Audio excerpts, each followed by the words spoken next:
Welcome back to Africa 54. I'm Vincent McCoy in Washington. Now, Attorney General Jeff Sessions announced the end of DACA, the immigration program whose full title is Deferred Action for Childhood Arrivals, on Tuesday. Now, former President Barack Obama set DACA in motion to provide work opportunities and protection from deportation to roughly 800,000 immigrants who came to the U.S. as undocumented children. President Donald Trump's administration decided to rescind the program despite appeals from those affected from coast to coast. Now, viewers Ramon Taylor talked to DACA recipients who said they will fight for permission to stay in the U.S. as long as they can. Take your time. I'm not sure how I will go home later today and explain to my mom that the help I had been providing her is not there any longer.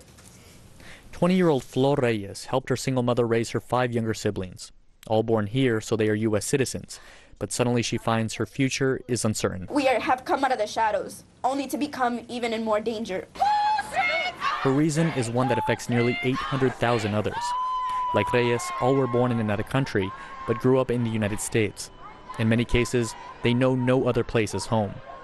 Until Tuesday, when the government announced the closure of the program known as DACA, they could count on renewable work permits and protection from deportation. There's something in the air that you can, or at least I can almost physically taste. That's such this heightened tension.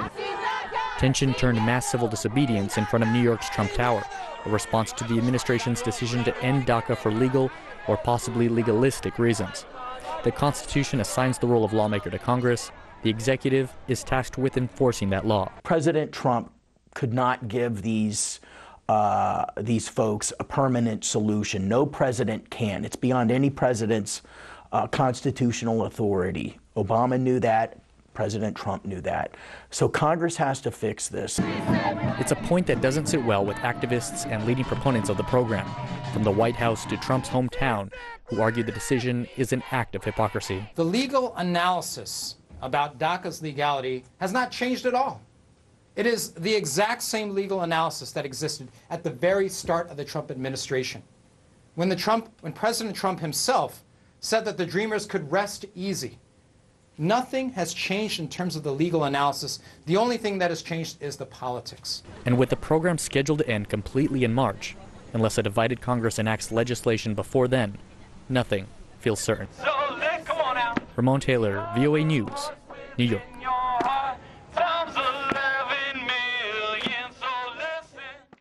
Speaking of the younger generation, in Rwanda, some entrepreneurs are using technology to tackle reproductive health challenges among youths.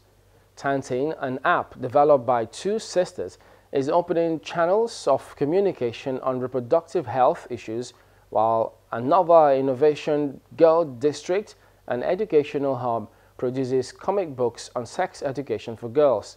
Well, both are courtesy of a United Nations Population Fund program, which supports innovative ideas. Have a look. The absence of information about reproductive health issues among children and adolescents could make them vulnerable to diseases and unwanted pregnancy for girls. And such populations are in restricted areas such as refugee camps with little or no access to education or modern technology. They become more at risk. A phone and web application recently shared at the Mahama camp in southern Rwanda, home to 50,000 Burundian refugees, aims to provide access to young people.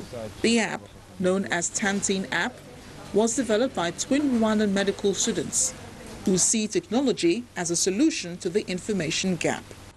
We are going to equip them with those tablets and then a router with Wi-Fi, so that they can come in a quiet room and then they can go through our apps and website and they can ask different questions. Tantin provides access to reproductive health-related information via online guides called Aunties. The app was developed through the support of the United Nations Population Fund's Innovation Accelerator program, which supports young entrepreneurs. You have also young people who are in the community who are not in schools. Those young people and youth, they also need that information. So you have really to have an approach which is holistic and which is also multi-sectoral. Another innovation supported by the program is Girl District, a creative and educational hub that provides comic books and education curricula around sex education for girls.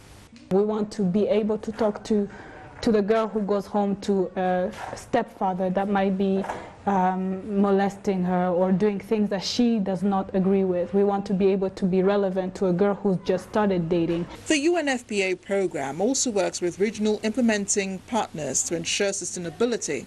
You are now in a dynamic where young people are not the ones who receive the information and they have to absorb the information. They actually go themselves, look for the right information and share it to their peers. And I think we should encourage that not only in East Africa, but across the continent.